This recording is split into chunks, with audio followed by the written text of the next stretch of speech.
a coffee, you buy in the very consumerist act. I guess it has You to be. buy your redemption from being only a consumerist, you know. You do something for the environment, you do something to help starving children in Guatemala, you do something to restore the sense of community here, and so on and so on.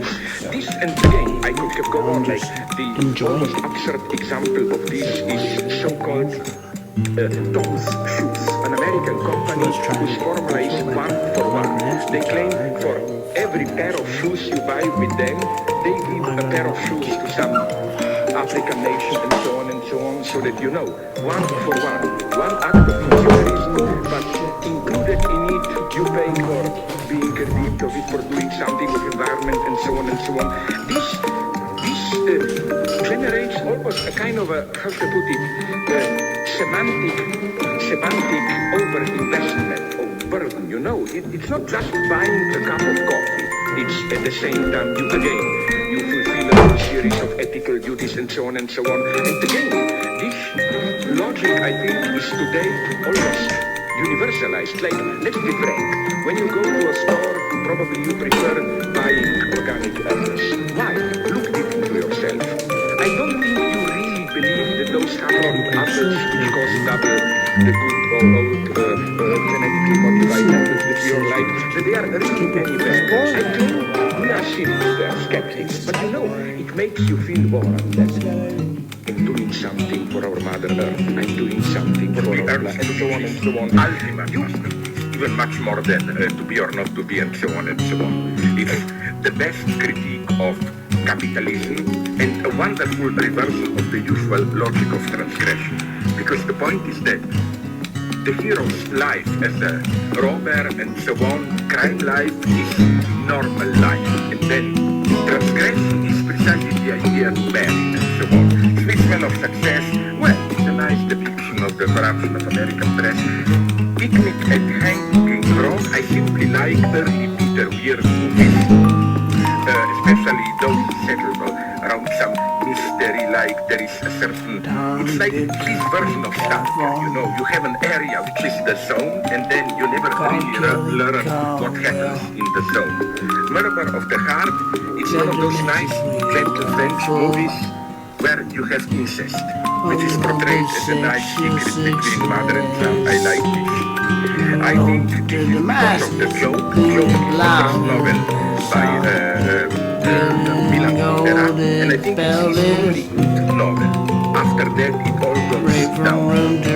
I have a perfect personal attachment to it. When James Campbell was writing the scenario, he told me that he was reading the book of mine and that my theoretical book was inspiration. So it's personal, and I also love it. Great Expectations. I'm simply a big fan of Dickens and all the great classical Dickens movies. I like to have them. Rossellini's history films, I prefer them. This late, long, boring periods. I think that the so-called greater cities, for example, the German Year's Hero and so on, on the road, the damascus lingers longer than his song, gilded, golden, rain from the richest, rich punished left. Radio City Hall in New York. Thunderstruck sketched into starlight. It's more out of my love for Denmark. It's nice to know that already in the 20s, 30s, Denmark was cinematic superpower. The later declines and I simply like Dreyer. Okay, this is for obvious personal reason I do the comment, although I must say that my favorite Poirot is Children of Men, which is otherwise a failure, and Antichrist, I will probably not like it, but I like von Trier. And it's simply love over duty. Sexless. I just love watching movies, I must and the road to Damascus lingers longer than his song, gilded and golden, and gilded and golden Elvis. Break from ruins to riches punished, left test restless, thunderstruck stitched into starlost. Thunderstruck stitched into starlost. Thunderstruck stitched into starlost. Road to Damascus, fingers longer than. Road to Damascus, fingers longer than. Road to Damascus, fingers longer than. Gilded golden highway. Something more. You know what I'm saying? I'm not against charity, my God. In an abstract sense, of course, it's better than nothing. Just let's be aware that there is an element of hypocrisy there. And in a way, you know, my argument, and I don't doubt people who make it. Thunderstruck into starlight.